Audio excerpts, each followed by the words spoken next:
Ladies and gentlemen, welcome to the Extraordinary Family Life Podcast. We are your hosts, Greg and Rachel Denning. Today we're going to talk about where to begin making changes. Because, here's something I've been thinking about all week. And it's just like, you guys get it. I mean, I know you do. And I think other people do too. It's where you get an idea will just kind of, it gets in your head and it'll just kind of permeate and percolate and marinate, and it just, you spin it around. This idea has been in my head all week long. I wholeheartedly believe that every good person wants to be healthy and fit. They definitely want to be free from disease and pain, right? If exactly. Nothing else. Right. They're like, well, I don't want to suffer. Say, no, I'm not sure I want to be healthy and fit, because to them they have some idea of what that means or looks like. Right. But at the very least, they want to be free from disease and pain. Right. Which is healthy. Right. So they want to be healthy. And I think most people want to be fit as well. When you really get down to it, they're like, they want to be fit. Meaning that they want to be able to live normal life and have fun and be able to do activities with the people they care about, those types of things, at the very least. Right. Well, this is interesting. Yes, it is interesting. You're advocating for these people that I don't know.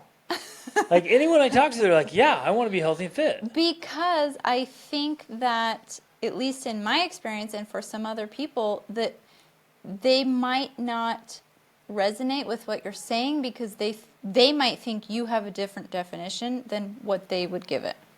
Right. Because okay, I know... Which I do. Know. So when I talk about fitness, for me, it's different. But I'm talking about fitness for others. That's why I have to clarify. When they would say, yeah, I would like to be fit. Anyone who knows our story and how we disagreed about specifically health and fitness for years, decades, one of the challenges I had is that whenever you would say things like that, healthy and fit, I automatically thought the definition according to you. Right. Which meant here, which means I'll never achieve that, which means, I'm not sure I want to be healthy and fit because that means this. When I started giving it my own definition of what that means, which, I've just been doing, then suddenly it seemed more motivating, more desirable, more interesting to me, as opposed to something that was beyond my ability. So I guess that's why I'm redefining it here, or adding additional definitions, so that people are like, oh yeah, well yeah, I do want that. I want to be free from disease. I don't want to be old and crippled. I don't want to die from cancer at a young age like my father did, Or have limited functionality. Yeah, same for me. I don't want to not be able to go hiking with you guys, or to not be able to do certain things because my body literally wears out and I can't do it. Well, and that's even future forecasting. So, and we need to think that way. In fact, I was re-listening to a book by Brian Tracy this morning, and he said that they did this research years ago, and they found that the number one determining factor for success was long-term thinking. Absolutely. That how do my decisions today affect my outcomes later on? Well, Jordan Peterson did a similar study where he, in his college experience as a professor, he would have students do that type of experience. They simply wrote about what outcomes they would like to have in the immediate future and within 3 to 5 years, and that alone was enough to get them better outcomes. Absolutely. Yeah. It's transformative. It is. Man, and maybe that's relevant to today's conversation is, gosh, okay, we're going to give you, the question ultimately is like, and we'll get to the question, is like, where do I begin? Well, and how do I not get overwhelmed? One of them right there is like, begin with, what do I want long term? Like, I want to change my life. What are the outcomes I want? Where do I start? What's step number one? Well, we're going to give a lot of step number ones here.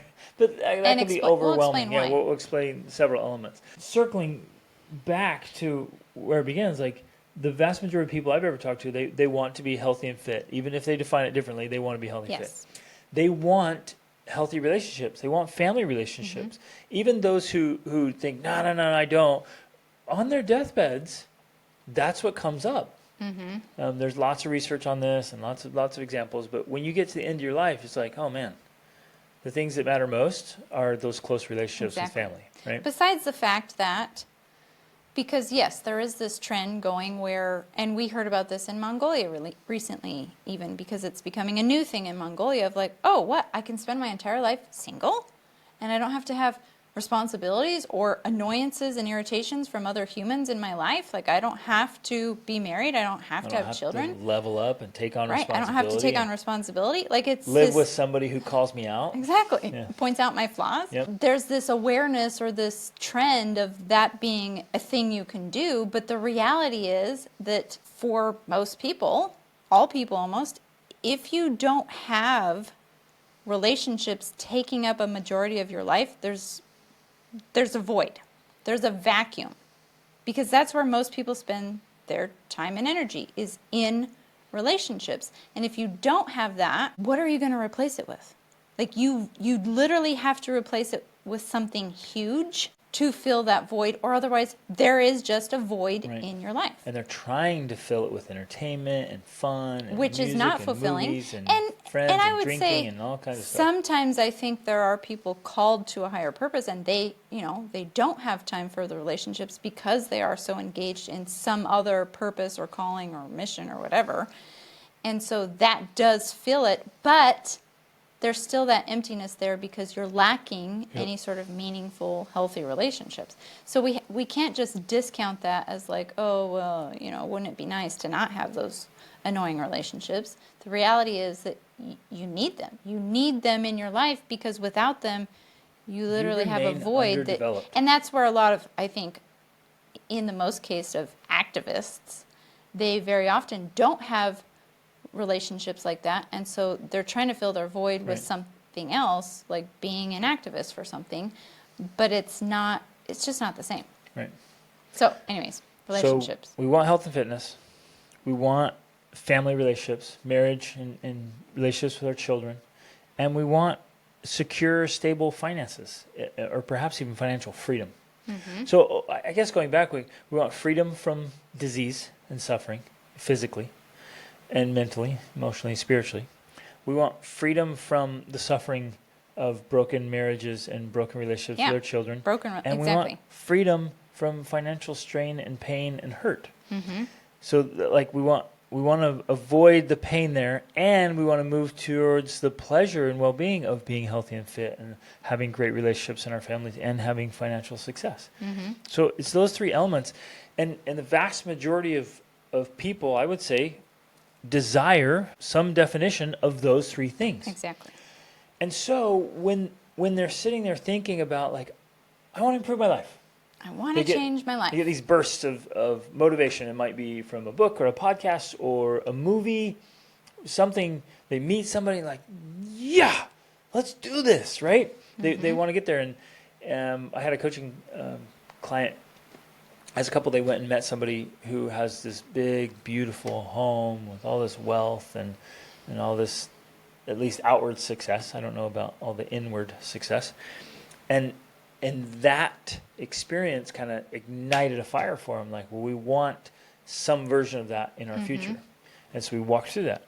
So basically, that's where we're going today. Right. It's like, okay, I want to be healthy, fit. I want to have great relationships. I want to have financial success. I want to have this awesome life.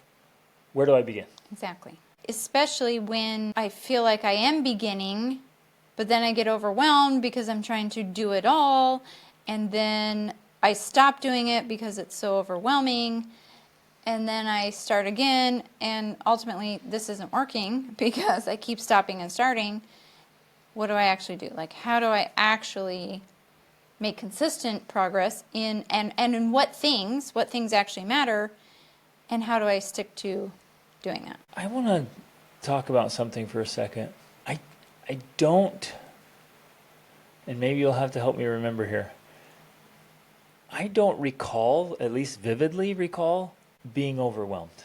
I don't know if it's how I started training my brain to work early on. Because at 16, when I'm out on my own, like, the suffering, the suck was so motivating. I was so desperate and so driven. I just was devouring every book I could get my hands on. Mm-hmm. And I mean, I really leaned into personal development and professional development early on. And I was looking for tools for success. So even in my teens, 16, 17, 18, 19. Well, and then until the time I met you. I was still 20s, going, early right. 20s. So I had been just devouring all these books, and maybe that constant flow of great input helped create a framework where I just can't recall Feeling overwhelmed feeling by the overwhelmed, process. right? And where I'm like, because I hear it all the time. People are like, "Oh, I'm so overwhelmed. I don't know. There's so much to do. I don't know what to do," and so they don't do anything. I'm sure I experienced that somewhere along, but I can't remember it. Right. And so I mean, I think get it, that's I understand it, but my mind has never gone like, "Oh, there's so much to do. I'm just not going to do anything." Yeah, I think that's an interesting insight. I can definitely remember times feeling overwhelmed by trying to change all the things, especially. But there's a couple of things I want to unpack here. One, I think the times when making change is the least overwhelming is when you're in desperate circumstances. Like when the alternative is Stuck in the something you pain. really, really don't want. Like the pain there is so strong that it doesn't feel overwhelming. It feels like freedom. It feels like you're pursuing freedom. Like I'm getting out of here. And so I think especially for you in your situation and circumstance, that was probably the case where you had these circumstances that you hated. You were alone, you were lonely, you were miserable, you were depressed, you had no family or friends. And so you wanted something different, and once you saw the vision of that being a possibility, you just went for it. And so there wasn't this sense of overwhelm because you're like, that's what I'm after. It's like, yeah, here's this list of things you need to do. I'm like, okay, Yeah. I'll do it. I think that, at least I'm imagining, that the cases where we feel overwhelmed, it's kind of when we're going from good to better, or even great. But when you have situations and circumstances that are good and easy and comfortable, Or okay. sometimes okay, but sometimes it's not. Sometimes it's like things are good, but you want to pursue something better. I feel like that's harder and can become more overwhelming because you're trying to change the habits that support that good lifestyle in order to create a better or greater lifestyle. And that's when it can be so much harder and so much overwhelming because you're not presented with making choices between like bad and evil and good. You're presented with choices like between I don't know if this is good or not and maybe a better option. You're presented with eating fast food because it's quick and easy, or you just got off work and you're tired and you want the fast food, or you have to go home and make a healthy meal for yourself. And so it's these choices that are seemingly in the moment not painful. Like if you have that fast food, it's not painful in the moment per se. Like it's meeting an immediate need. It tastes good. It's quick. It's easy. It's fast. It's convenient. Expedient. You're tired. You don't want to make a meal. It just seems like a good option. And so you think, it's just so overwhelming to think about having to go home. Well, first maybe I have to stop at the grocery store because I don't have any food. And then I have to go home and prepare it. I want to eat now. That can feel overwhelming, I think. I think it's scenarios like that where we get this sense of like, it's overwhelming to change my life because it's so much easier and more convenient to just do that convenient option.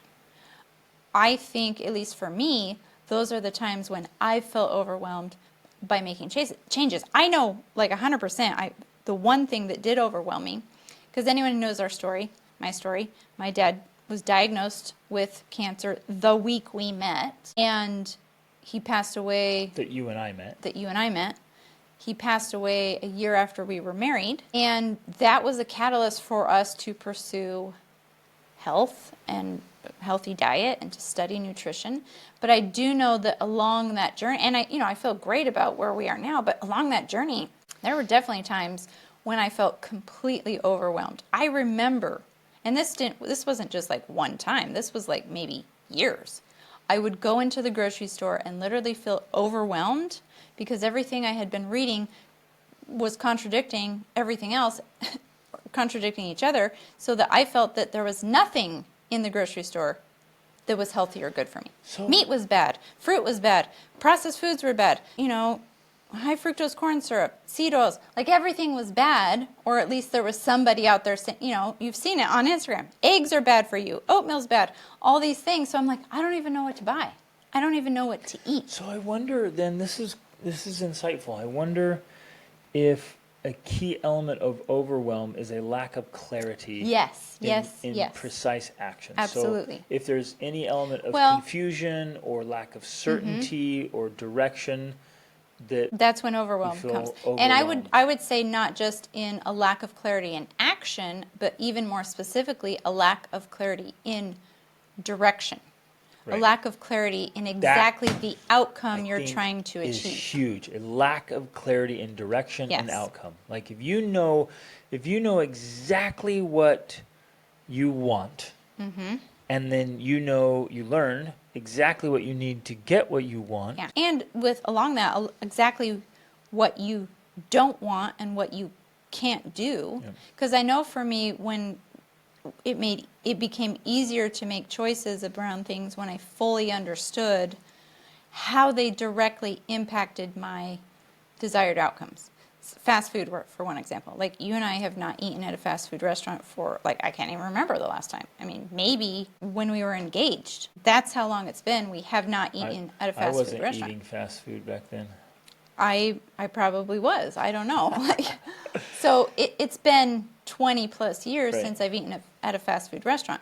But the reason I was able to make that decision to not do that is because I was able to directly connect fast food to the undesired There it is. outcomes Yep.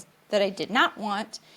And in contrast to that, realized that not eating fast food is directly connected to the outcomes I do want. Like, for one thing, I've never been overweight. And that's not just because I'm lucky. And it's not because I exercise either, because we already know that I don't do that. It's directly connected to diet. I have been very deliberate about my diet, meaning what I will eat, what I won't eat, And quantities. and quantities. But I've been able to make it something that's easy and not overwhelming by getting clarity about what I actually want and the very specific steps that will get me there. And that really only comes because people, I'm sure, are saying, well, how do you do that? That, to me, comes when I do my research. Yep. When I do my research about the direct negative impact on your body from fast food, from seed oils, from high fructose corn syrup, from all these different things, then I'm like, oh, like, this is so clear. The research is here. This is what happens. And so that's clarity to me that then makes it easy for me to make those choices. Like, okay, I'm not doing that because, and I know people can say, well, it's so confusing. There's so many conflicting opinions out there. And that's true, but there's definitely a consensus. Like, I don't care how confused you might feel about things. We all know that eating Krispy Kreme or a Big Mac is not on the list of healthy living. Right. You know what I mean? There's certain common denominators that we all know are not going to be on the list. So that's where for me, that's where I started. Like, I remember one of the very first things I ever cut out was high fructose corn syrup. I just refused to buy any single thing that had high fructose corn syrup or any corn product in it. Yep. Like, that was just where I started. So it was one simple thing where I'm like, okay, I know this is bad. And MSG, I remember that. And MSG, yeah. I remember specifically, like, okay, we'll just look at every ingredient. This was when we were very first married. Every ingredient list, if it had MSG or high fructose corn syrup, it's a no-go. Yes. And that's where we really That's where we started. Yeah. That was the basic starting point. Now, here we are 20 years later, and there's a huge list of things, of ingredients we would not consume. But you don't necessarily have to start there. You start with one or two things that you're like, okay, I know that's bad. I'm not getting that. It's out. I think a great short book that's very concise, very powerful is Why We Get Sick by Benjamin Bickman. I think everyone could start there. It's not a huge book. It's not super complicated. He just walks through, like, these are the things that make us very sick and lead to almost all disease. I would actually say even shorter, one called The Dental Diet. It's by a dentist, but he talks about his work is basically based off of Weston Price and Nourishing Traditions, and essentially connecting the health of your teeth to the health of your body and how that all plays in. But just, they emphasize kind of an ancestral diet or a traditional diet that was based on whole foods.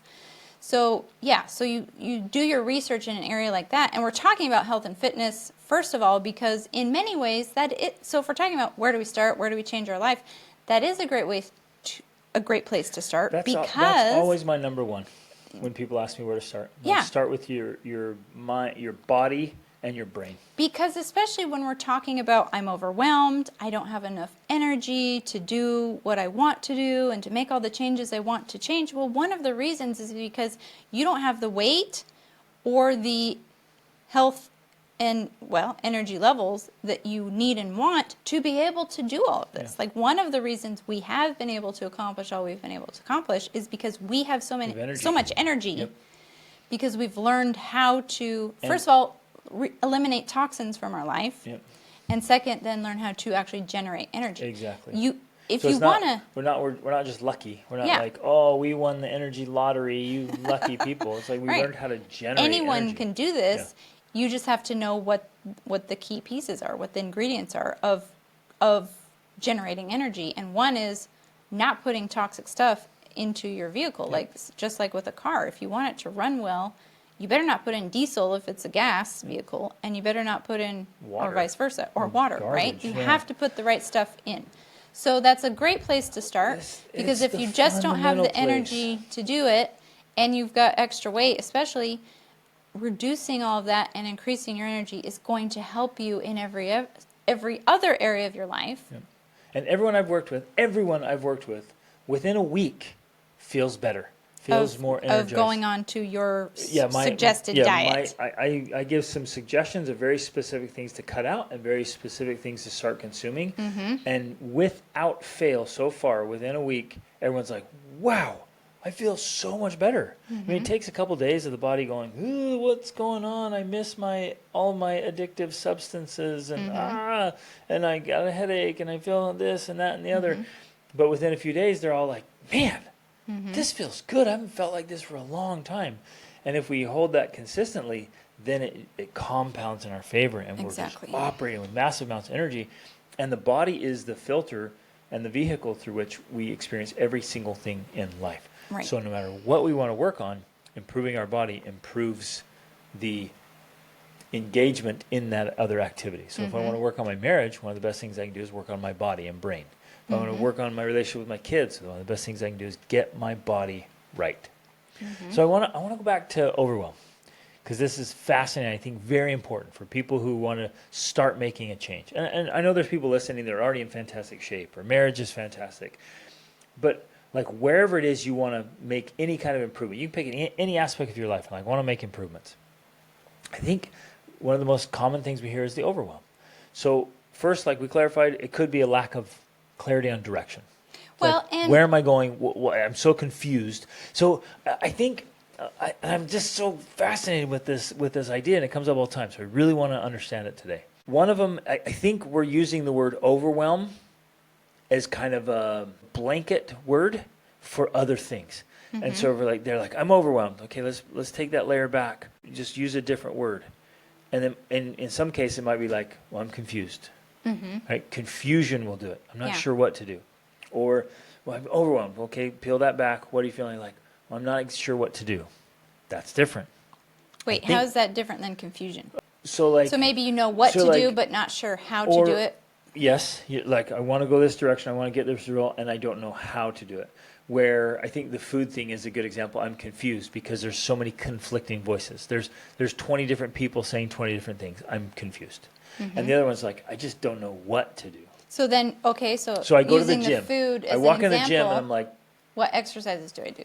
I don't even know how to use these machines. Like, yeah, what do I do? Or the food thing, like once you realize, because it's true, that you need to be eating more red meat, then you're like, well, what do I actually make?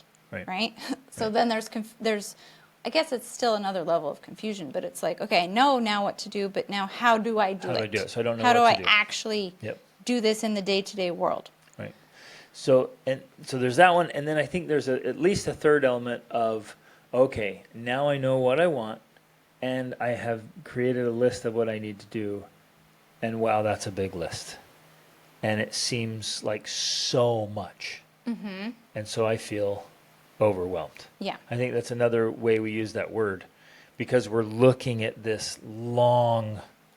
Like, in order to get healthy, I have to eliminate all these endocrine disruptors, and then I also have to eat all of these healthy foods that I don't know how to prepare. And yeah, And I so have it becomes to this work giant out list. 5 to 6 days a week, Right. and I have to do this exercise and that exercise. And so, yeah, the list starts getting long, and we're looking way out there. And here's where I see it pop up all the time.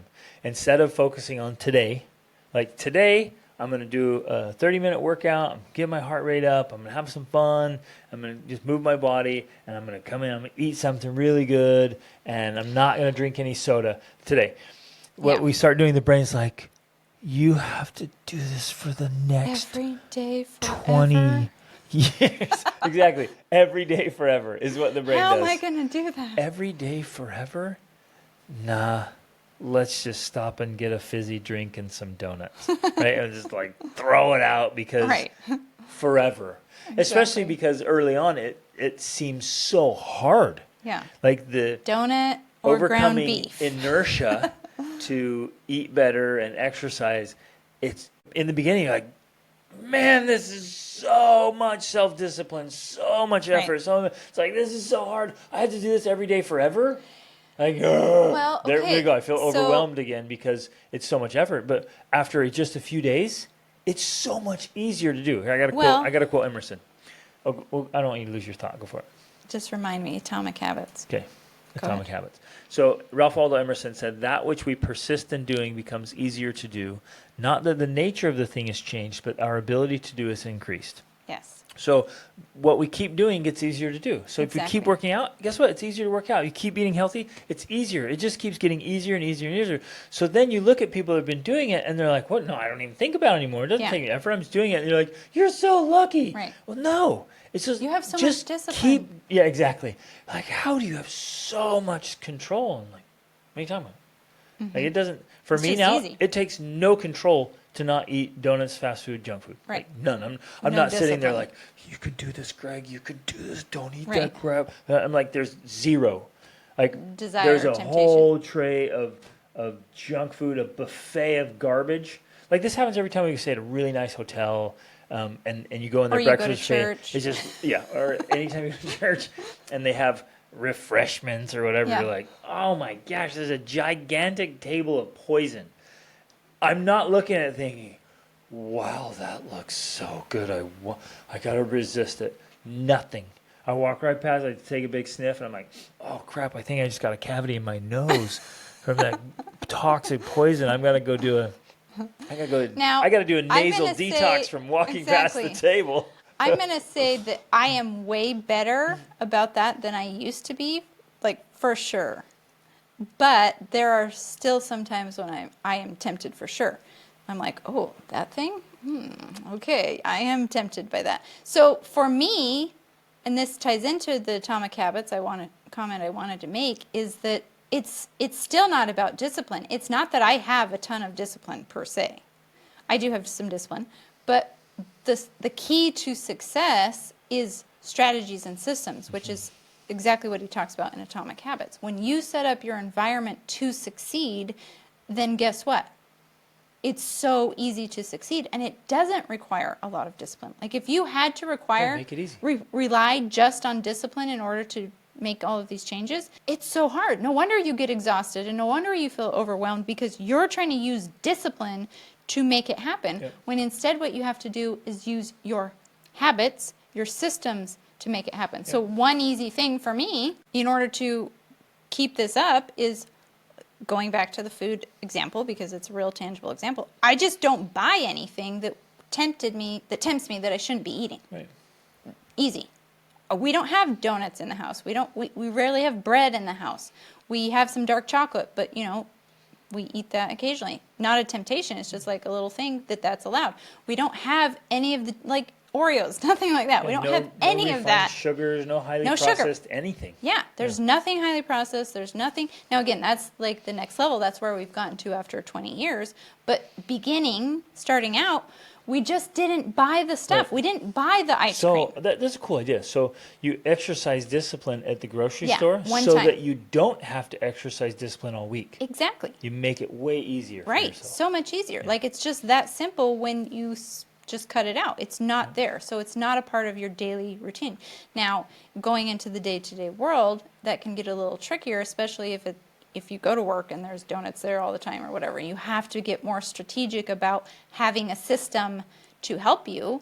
And in that case, that would just take you, going back to this feeling of overwhelm, you would just have to break that down. Well, when am I feeling tempted, and why, and how could I prevent that, and what could I buy instead to have to fulfill that need? When buy a donut peach instead. I don't know if they have them in the U.S., but in Europe they have what we call donut peaches because they're nice, flat, like a donut. They're delicious. They're That's a great amazing. replacement for a donut. That's way better than a donut, right? To eat a peach. Yep. So you just have to be strategic about what you are going to do instead to create a system that makes it easy for you to keep the commitments you made beforehand. Right. And I think that that's often where most people fail, is that they get inspired, they get excited, and then they sabotage themselves by doing the thing that makes it hard for them to keep that commitment that they wanted to Well, think make. about it. If your pantry is full, you have a year's supply of trash, Yeah. and you're like, that's it. I'm changing. I'm not eating that junk anymore. And multiple times a day, you've got to walk past the pantry or go open it into up the and- pantry and exercise self-discipline to Right. not eat that garbage. Yeah, that's just so hard and Where challenging. On a day of motivation, you're like, that's it. I'm done. You walk in the pantry, you throw it all away. Or give it to someone else. No, don't kill other people. Like, Give it to what's wrong a with you? food pantry. Gosh. I mean, maybe give it to a pig or something. Oh, Ooh. pigs are great. Okay, but like you go in and you exercise when you're feeling motivated, on fire, and you're like, this is it, I'm becoming a new person. Get all of that crap out of your life, and then it's gone, and your But that's brain's so looking for it. You're drastic, searching. Greg. It's so. But that's and it's such a waste of money. It is, but like, would you rather suffer in poor health and keep the extra weight? No way, it's not worth it. And it is a waste of money, but choices have consequences. You bought that crap. Well, and because for us, sometimes that drastic is just what you need. Because it also Plus, makes it makes a it major easier. statement. It makes it easier for one thing, but it also makes a major statement to yourself Yep. and to the people around you that you're serious I'm about serious. this. I'm done. I am willing to waste, quote unquote, this Yep. money because that's how seriously I feel about making this change. And when you do something like that, then your brain's like, oh, okay, wow, yeah, we're really serious here. Yep. And so it adds this yes. additional level of discipline in a way of like, yeah, like this is how firmly I feel about this. I was willing to do that drastic Yes, change. psychologically, you're doing yourself a huge favor. Exactly, right. For those of you who are like, I just can't do it. I can't throw away. It just is good money. That's why I said We'll give save it to someone for else. food Donate stores, it to whatever. someone else. Again, long-term thinking, you're like, well, no, if you eat all this crap and your family eats all this crap, there will be medical bills. It's There- true. there And we will be often don't you will make pay that for connection. one way or another. Right. Like, we never go to the doctor. I mean, we have 7 children. There's 9 people. We wander all over the planet, take massive risks. Like, we live life. Safe risks. We never go to the doctor because we're so healthy, which Okay, is never, the natural state of the never body. is Okay, too much. not- Rarely. Yes. We very, very rarely when it's needed. Like, if you break a bone, like, please go to the doctor. Like, get that thing So fixed. we have been to the doctor for those Yes. types of if scenarios. you get and like a strange infection, I got a kidney infection once and urinary You tract went to the infection. doctor. I went to the doctor. Of course, I'm going to the doctor. But like overall, the amount of times we have been to a doctor or and a that dentist is directly so rare. so here's another thing that I think people don't fully comprehend. Like if you invest more money into the food you're eating, you have to invest less in doctor and medical bills. Yep, Because your health is better over the long run. exactly. It's an it just investment. works. And Yeah. so if you, in this scenario we're talking about, if you get rid of that food that's no good, because now even people like Jordan Peterson are coming out and saying, oh, the food pyramid's a scam. Like you should not be eating 7 to 10 servings of grains a day. Like No that's way. not good for you. Right. So you decide to throw out all your wheat food storage or whatever it is because it's not good. That's an investment into your long-term health because now you're not tempted to eat it. And this is kind of, I know for some people on the extreme level here, but this is kind of what we're talking about, is these are the kind of actions you need to take once you realize and have done the research for yourself to know, oh, this isn't good for me. I'm going to eliminate it from my life. That's the easy answer, not having to use discipline to get it done. So that's a really great place to start, I would say. The people asking this question, like, where do I begin? If it were me and I was, person, what should we call him? Clarence. Clarence comes in and is like, hey man, I want to change my life, and I'm eating all this junk food. I don't work, whatever, the whole scenario, right? And he's like, I want to change. One great place to start is elimination. Mm-hmm. Just go through your house. Because it's go through your pantry, go through let's get rid of anything and everything that's not a part of your ideal best self. Like where you're going, who you're becoming, the kind of life you want to live, anything that's in your way, gone. Just go through, and like, it doesn't have to take a ton of time. It might seem a little painful in the moment when you literally take your trash can over the pantry and just dump all the stuff in there and take it out to the trash, like whatever, like dump all the alcohol down the drain, like any tobacco products just in the garbage can, like all your so-called energy drinks, or your just massive caffeine sugar drinks, like all that crap gone. Because and it seems extreme, but it's a great place to start. Yeah, it's often easier to start making changes by focusing on what we know we don't want. Right? So it's focusing on the elimination. That's a good place to start because you're like, okay, I know I don't want this or I shouldn't have this. So then the next natural step is just to eliminate it from your life. Now, people don't do that partly because, one, it's challenging. Two, it feels like a waste of money. Three, though, which this is not then the next key step, you need to have some sort of replacement. Absolutely. So if you stop eating this or stop drinking that, you need to have something that you replace it with. Or otherwise, you're just going to be like, now I have this void in my life. Your brain will freak out. Yeah. Like, we're going to starve to death. There's nothing to eat now. Exactly. What do I do? What am I going to eat? Yeah. It literally starts freaking out. And people will get, so what am I going to eat? I don't know what to eat now. Yeah. So there are a couple of ways to approach this. Obviously, the one that you mentioned, which is the extreme, but it definitely works. And then when you come to that point of like, I used to eat my Oreos, now what do? You use that energy in that moment to find a solution. Like, what can I eat instead that's better than Oreos? Right. And even if it's something like, and I'll even use this. I mean, it's not ideal per se, but if you find a way to make your own Oreos out of healthier ingredients, that's a step up than where you were, and sometimes people need that. I know. But sometimes people need that. They just need to kind of level up and get, well, here's why. Because I've been there, that's where the overwhelm can come. Because you often feel like you're jumping from here to here, and you don't know how to get there because you don't know the steps. And so I had a client yesterday. I said, hey man, because, okay, this is a perfect example. He's like, look, I want to get jacked. Big muscles. Yeah. Well, and I was like, okay, you want to do that? And he's like, wait a minute. We had this conversation. He's like, I think my jacked and your jacked are different. Okay. I'm like, well, let's do yours. What do you want to do? And he described it. I'm like, okay, you just want to be lean. He's like, ooh, I like lean. Lean's the better word. I'm like, great. Okay, well, let's go with lean. And we walked through that, and he said, and I said, look, man, these are the kind of workouts you be doing. And he said, I'm not ready for that. And I stopped him right there. I'm like, whoa, ho, ho, ho. Because if we allow ourselves this cop-out and we say, I'm not ready for that, that's just an excuse. It's just the brain resisting. It's the survival mechanism, whatever. It's just playing the victim somehow. It's like, hey, you need to do hard workouts. I'm not ready for that. What do you mean you're not ready for that? Do a hard workout. No, man, and this applies across the board. Like, hey, you need to do this, you need to do that. No, I'm not ready for that. What does that even mean?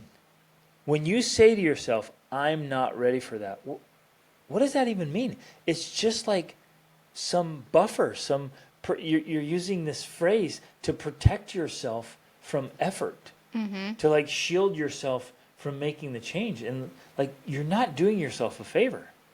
If there's something I need to do to get new results, the worst thing I do is say to myself, I'm not ready for that. Well, I think especially if you really do want the results, but then you're not willing to do what it takes to get them, it is a form of self-sabotage for Absolutely. sure. But I do also want to add that you're right, but I do feel that it's also a very masculine approach that women also need, but because of what we've talked about with hormones and changing cycles and all of that before in our other episodes, that doesn't work for a woman every single week, if that makes sense. Yep. You know, That does make sense. there are some weeks, and I think that this is often where women get into trouble. Because I was talking to one of my coaching clients about this. When we try to hold ourselves to that level of standard, like you were just discussing, of like, I just have to do it. I just have to level up. I just have to be ready to take on the challenge. There are weeks when I can do that, and there are weeks if I try to do that, I end up in a puddle of tears on the floor.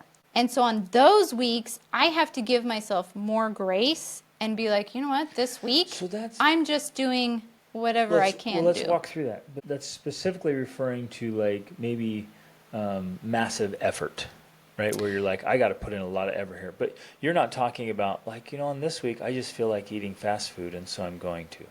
Okay, yeah, but no, you're right. So you don't. I You're don't. not like, Yeah, hey, I'm this not is like, my oh, this off is my week. fast food week. I am definitely. Yeah, but exactly. I do have, and this is where it can get. There's a lot of nuance there because I do have a carb week where I eat more carbs, which is generally the week before leading up to my period. Right. I crave them more. My body. I did the research. Your body actually needs more carbohydrates for creating progesterone instead of estrogen. So I do have what in other weeks I would consider ideal eating. Yep. During those weeks, I'm okay with it. Right.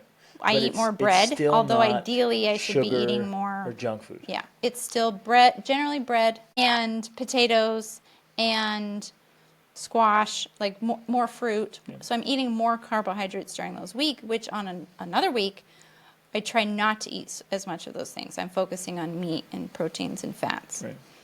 So I guess what I'm saying is like, yeah, we do. There is a time and place for that, and for men, it's probably more consistent. But in this whole process, for women, we need to realize that we do have to allow ourselves these, I guess we could call them off weeks, where we can lower the standard. It doesn't mean we let the standard go 100%, or maybe we even just have a different standard. It's like that's the standard for that week. I would agree with that because you don't want to lower your standards. And just throw it out. Because what you're doing, every time we lower a standard or make an excuse, it weakens. It's making it harder for us in the long term. So for women, I would agree that there's a week where you're like, this week is a different operating system. Right. We have a different principles and practices during this week. Not like, this is my standard, I'm lowering my standard. Right. Like that's a different ballgame. No, that's true. I want to circle back to this thing of, just to make sure I'm not misunderstood here. When say, well, I'm just not ready for that. I'm not ready for that.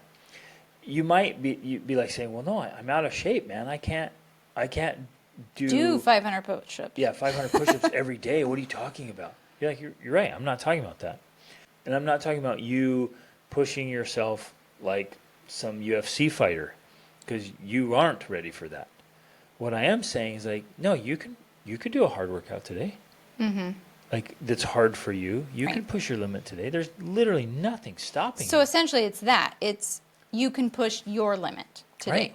And that's really all that it is. But in our minds we put up this block like, no, I'm not ready for that. Like 100%, bro. If we were together, we could do this. And afterwards you would feel amazing. You'd feel so confident and so triumphant that you did that. Mm-hmm. Like, yeah, bro, you're ready.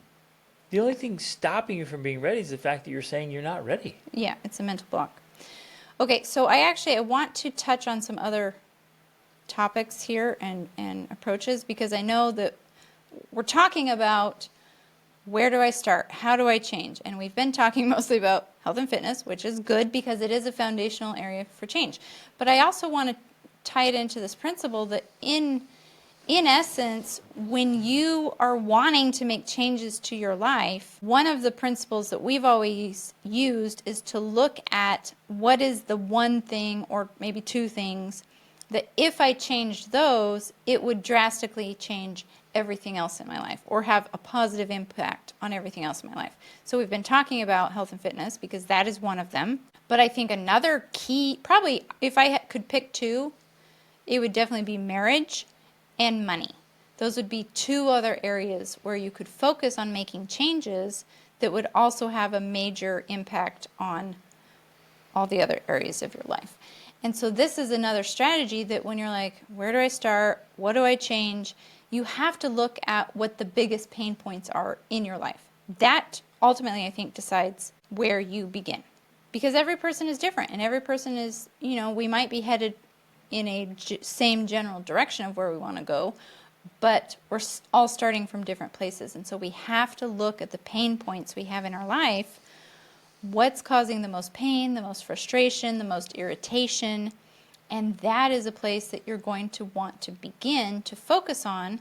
And rather than having this approach of doing all the things, if you have to choose, which I think it's wiser to choose, especially in the beginning, you focus on the pain points and start making changes in those areas, and they're going to have a carryover effect, overflow effect into the other areas of your life that will naturally be improved as a result. So Which makes sense. Yeah. Like if you can remove pain. And frustration and irritation. So the other day I had a shoulder injury. Mm-hmm. And the pain in my shoulder, it was so distracting, it was even hard to hold a conversation. Mm-hmm. It was hard to think about other things, work on things, because the pain was just so intense. And so it was blinding, it was Mm-hmm. distracting, like it just pulled my attention away. Like it was crazy.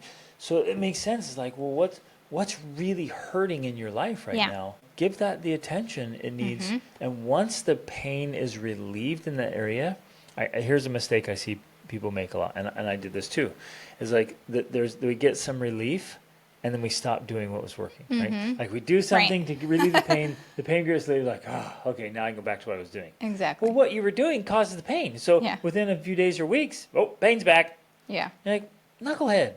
And so we get on this cycle of like, do something till Right. the pain goes away, then stop, pain comes back. Do something, we just up and down, up and down, up and down. Mm-hmm. So you lean into that, relieve the pain, and keep going, and then you add something else. Like, what's the next thing that hurts? Okay, And yeah, how do we so stack a little bit there so we can really make forward momentum? that's the next level of this strategy, because you pick one or two things that are the pain points, you work on improving them, then once you get the relief, you don't stop, right? Because you've got to keep going. If you want the long-term relief, you have to keep doing the thing that brings that relief. But then there's a period of time where when you do that, it just becomes natural. Like it just becomes natural for you to now do that thing, like to not eat fast food. That's just so natural for us now. It's not even an issue. Once something like that becomes natural, then you're right. And maybe not once, but once it's becoming more natural for you, then you can pick another thing that's another pain point and use the same process of saying, okay, I'm going to work on this now. This is going to be my focus while I'm maintaining this other one over here. Because the problem, like you've said, that we see people doing all the time is they do this thing, they get the relief, and then they're like, great, now I'm going to move on to this. And they let that go. Pain comes right back. While they focus over here, and then now they're back in overwhelm because this problem came back up. There is a way to discover and figure out what helps you maintain that, so that now this is just a standard. This is just your new norm. This is just a foundation. From here on out. From here on out, it's just the thing. I think it's important to point out that people are capable, and I want to, like those of you listening, I want to talk to you specifically. You are capable of far more than you probably think you are, and far more than you're doing. And not that you're like, are you kidding me? I'm exhausted. I'm in survival mode. I'm just barely hanging on. And what I want to say is like your capabilities actually make that easier. And with the right tools and strategies, and especially coaching, one of the first things maybe you should do is hire coaching. Like join the programs. Ladies join the 28-day Rachel's 28-day challenge, and men get in the Formidable Family Man Masterclass and Tribe. Like get in there and get help and support and tools, tactics, strategies. but you're capable of so much more.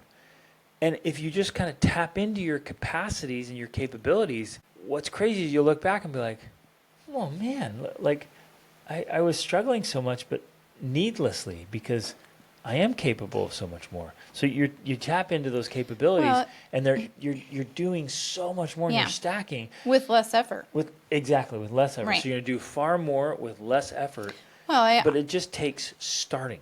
I always think of when we were first married. First of all, when we were first married, we thought we were so busy. And then we adopted our first child, and then we thought, oh my gosh, we're so busy. And now, I mean, we do more now than we could have ever thought was possible to do in one day than we used to think was possible to do in a year.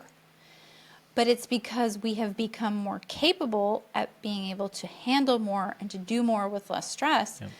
Because we have more energy, we have more vitality, we have more clarity, Strategy. we have more strategy. When you dial in all of those pieces, then yes, you actually are able to do in less amount of time, with less effort, with less stress, so that it really does become so much easier to do all of the things, but not because you're putting out like mountains of energy to do it. And I think one of the keys to doing this is because ultimately it's all about energy in lots of different ways. And so many of us are using huge amounts of energy in resisting, or, well, I want to use resisting again, being resistant to certain things, like even what you were just talking about. Like, I'm not ready for that. Like, we put so much energy into that, resisting that thing, rather than just leaning in and putting our energy into it and then realizing, oh, actually, this is easier. Like I've talked about in all of our sex podcasts. Like, I used to put so much energy in avoiding sex way more than it took to just actually have sex. And once I leaned into just engaging in sex with you more often, then it made everything else better, which then made our whole life better. So we're inadvertently doing all of these things that are actually making things more difficult for us instead of leaning into them and then receiving all the positive benefits that overflow as a result. So I think that's one idea of how we're sabotaging ourselves, because we need to just eliminate those things that are causing resistance in our life. A very interesting one is how much energy and effort we put into excuses. Like, we really put all kinds of creative thought and ingenuity. Right. I mean, we're Like, putting all this I can't do this because of all these reasons. And you're It's like, well, why don't you figure out how you can do it instead? Take all that genius and creativity and move it to Well, finding and solutions instead of finding excuses. Yeah, it's this whole idea of a lot of times we know already. We already know. We're like, yeah, you're right. I shouldn't be eating that, and I shouldn't be doing this, and I shouldn't be doing that. And yet we have all this energy and resistance into defending our position about why we are so right about this thing, and why we have the right to do it, and why we should be able to do it, and why it's good for us to do it, and why we're the exception, or whatever, on and on and on. When if we instead just admitted to ourselves, yeah, that's not, I don't need that in my life. I just need to let it go. Then suddenly it's like you find this beautiful space where it's like all of those things flow to you and all of the unnecessary flows out, and everything's so much easier. And now you're able to do all the things that you want to do with more peace and joy and less overwhelm, and it's just a beautiful place to be in. Love it. Okay, so kind of just to recap and give you some things to work on, just pick something that needs attention. Pick something that's a pain point, the frustration point. I know a lot of people come to us and their houses are very cluttered. That's and another their lives are very cluttered. Well, because a cluttered house is a reflection of a cluttered mind, essentially. Exactly. If you find yourself surrounded by clutter all the time, it's because you haven't worked on yet organizing, and we don't think that this is connected, but it is. When you work on organizing your mind and vice versa, organizing your space, they help to organize each other. Organizing your space helps you to organize your mind, and organizing your mind helps you to organize your space. Exactly. So a cluttered space, to me, is areas that haven't been addressed, things that haven't been fully taken care of. And when we do that process, Because a lot of times it seems unimportant. Like, oh, we don't need to do that. I'm too busy. I'm doing this. I'm doing that, which can be good things. But I've found that we can often find that next level of progress, that next level of growth, when we take the time to clean up the clutter that we've kind of been ignoring, if that makes sense. Yep. And so there's two approaches. Of one, you could set aside a day and just do a massive effort towards that thing. So with the cluttering example, you could just say, you know what, this day we're going all hands on deck here, the whole family, and we are going to organize and clean up an entire space. Ooh, you could do that. I think it's good to start with one space, not like the whole house. You can do a lot. You can get a lot done. Another strategy that works just as well is every day you just pick part of it. And I'm going to circle back to this overwhelm thing, because I think I can conceptualize how this would happen. It's like you look at this clutter everywhere and you're like, ugh, it is so overwhelming. There's clutter everywhere. And the way I handle this mentally whenever there's something that seems like there's so much to do is I just say, well, what's next? What's first? What am I going to do here? I'm just going to take a chunk of this. I guess I'll give a super simple, kind of almost trivial example. We purchased this property, and when we got here, it had been neglected here in for Portugal, years. In Portugal, where we are now. So we're at the, we call it the World School Family Resort, and it had been neglected for so long. And when we got here, like the entire yard is just weeds. There was no grass. It was just all weeds. So I just started by watering it and planting grass seed and just kind of letting the weeds and the seeds grow together to at least cover the ground. So then, once it's green from the watering system, and again, I just had to do it one step at a time, right? I'm like, well, let's get some water on it. Let's throw down some seed. Now it's just like, well, it's it was just barren, nasty, horrible dirt. You couldn't even walk across it because you were just getting tons of burrs in your feet. It was just terrible. So now it's this combination of grass and weeds. And if I want to get rid of all the weeds, and I'm totally against like the chemical sprays. It's a fundamental that fits with this conversation. Is like keeping toxins out of your life. Like I'm not going to use those toxins. So we're going to get rid of the weeds. Now, I could go out there and I could allow my brain to feel overwhelmed by all the weeds in the yard. But instead, while I'm listening to books in the morning and evenings, I go out. Letting your dogs run around. Yeah, and I do some training with the dogs, or let the dogs out and play. And it actually turns in, I love this, all of our birds and pigs love eating the weeds. Geese, chickens, and ducks. I mean, they love it. So now they've gotten this routine. Every single morning they're out there waiting for me in the same spot, and every evening they just want their weed feed. They want to be fed. And so it's actually this beautiful thing where I go out, I'm listening to a book, I'm playing with my dogs, I pull probably a couple hundred weeds a day, and it's just little by little, it's getting better. So the yard's starting to look better. The grass is getting stronger and coming in, and within a couple of months, it's going to be absolutely fantastic. The whole area is going to be just gorgeous, but it's not getting overwhelmed by, oh my goodness, there's tens of thousands of weeds out here, the whole place, I can't do it. It's like, oh, okay, every day I'll make it a little bit better. And same thing with whatever you want to work on. Just that's how I mentally do it. I hope this is helpful for somebody. When I have this huge project or this huge list of things I need to do, like, okay, what's right in front of me? What can I do right now? I'll do that.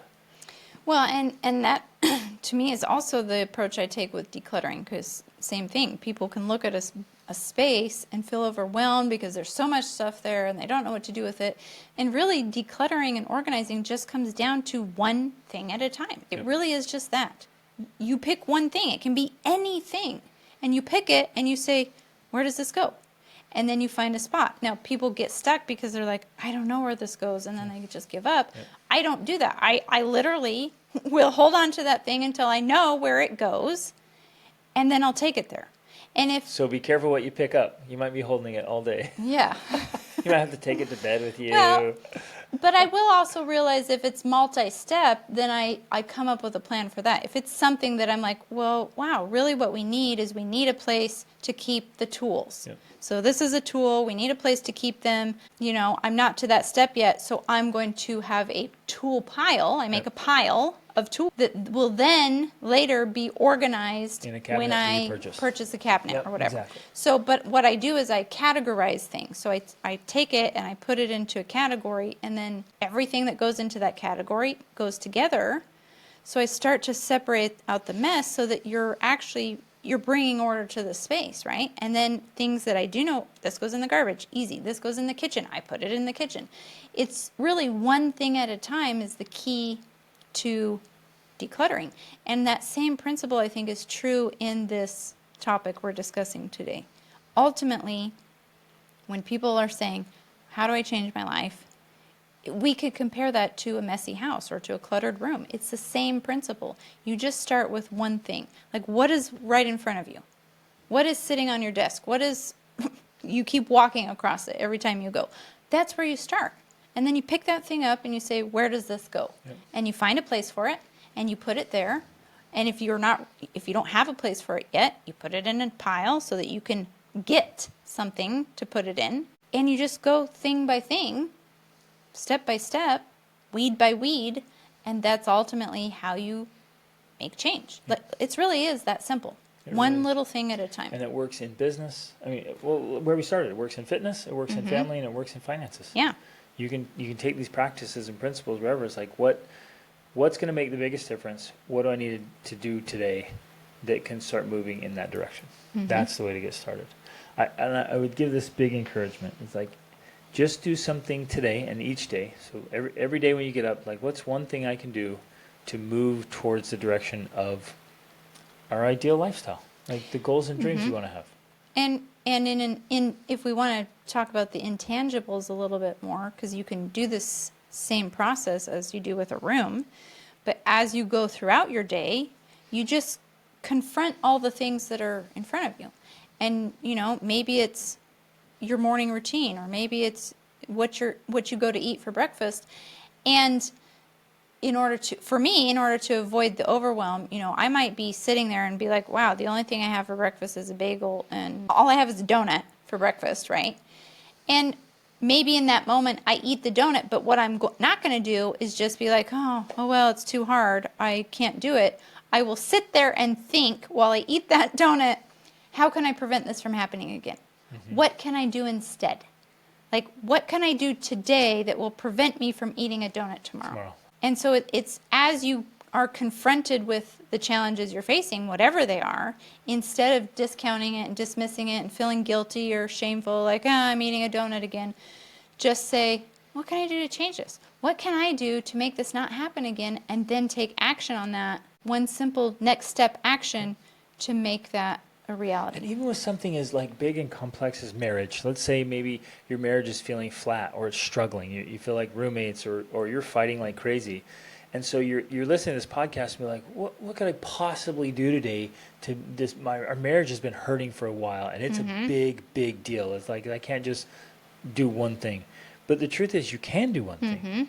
Like, you can sit down right now and be like, okay, my marriage is hurting. What's one thing I can do today that would move us in the right direction?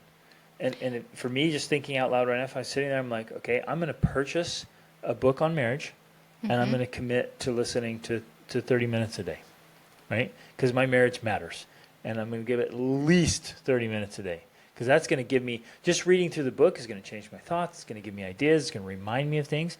But then right now, I'm like, what's one thing I can do? Well, I'm going to write a nice letter. I'm going to write a nice note, because Rachel loves notes. And so I'd be like, I'm ordering a book, committing me 30 minutes a day, I'm writing her a note right now. And I write her a note about something I appreciate. I love what one of our clients said in our coaching session for the 28-day challenge. She said she's been working on this process, and she talked about how she's like, I don't know what to do yet that's different from what I have been doing, but the thing I'm doing in between is just remaining silent. I used to respond in a certain way, and that's obviously not working. But instead of continuing to do that same thing that's not working and not getting the results you want, she's now just being silent and saying, okay, I'm not going to respond like that. She's thinking about what could I do differently. And when her husband asks, she's just honest about it. Like, well, I know what I've been doing doesn't work, and I'm not sure what else to do, so right now I'm just being quiet about it, right? That's a simple step. You know, that I think is a perfect example of how we do this process. Whatever it is in life, whether it's marriage or food or exercise or parenting or money.